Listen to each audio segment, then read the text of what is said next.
I now invite Dr. Ron Pipers, Senior Member of the Philosophy and Literature, to come forward once again.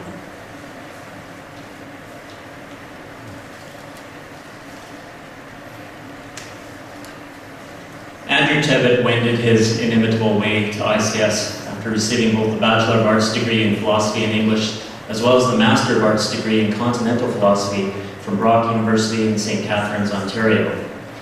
On that basis, and with a stellar transcript, Andrew would have easily qualified for admission into ICS's PhD program.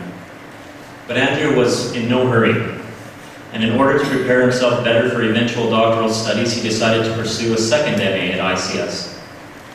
One key factor in this decision was the fact that the MA program he had just completed at Brock did not require the composition of a thesis, the very type of project he first wanted to cut his teeth on at the master's level, before delving into the pressures associated with researching and writing a doctoral dissertation.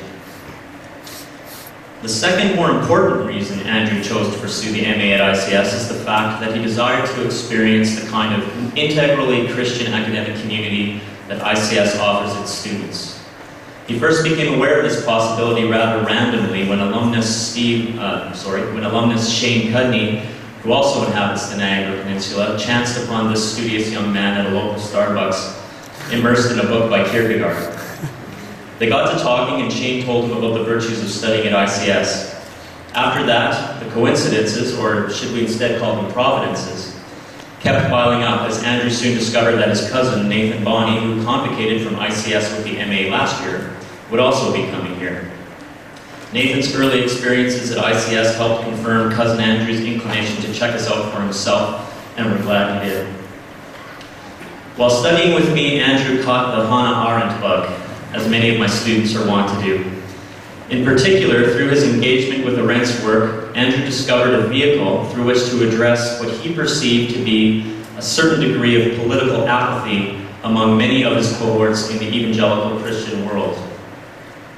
He recognized in Arendt's characterization of Christianity as worldless and anti-political the very way his own community's overwhelming concern with the issue of personal salvation often led its members to neglect the concrete political affairs of the surrounding world.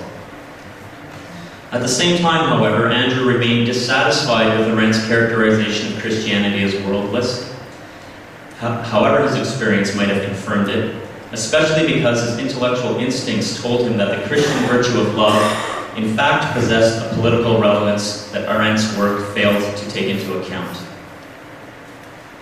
So he wrote a master's thesis to address this, called Action, Love, and the World, an Inquiry into the Political Relevance of Christian Charity, with constant reference to Hannah Arendt.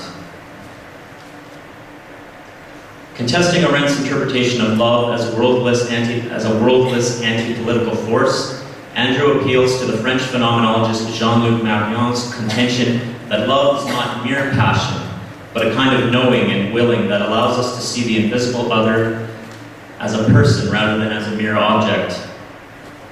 Understanding love in Marion's terms, Andrew argues, as the charitable will to see others as fully enfleshed persons, is not worldless.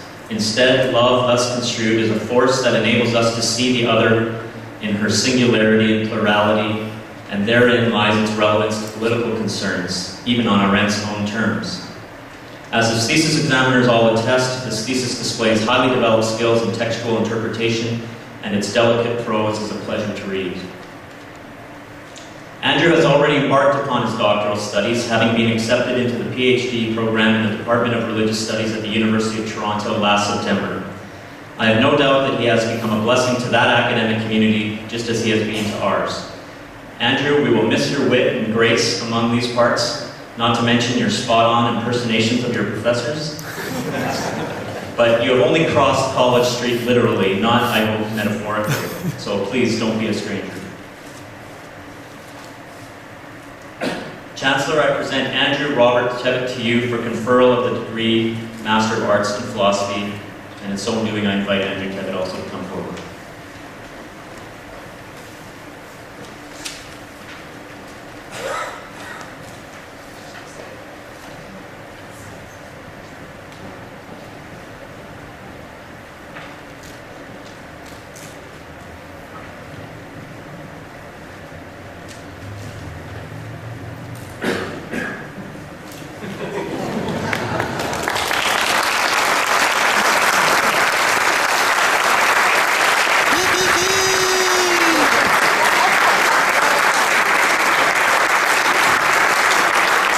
by the Charter of the Province of Ontario, I conferred the degree of Master of Arts Philosophy on Andrew Robert Cutter and on Rebecca Simon Tate and Jella Asma Innocent.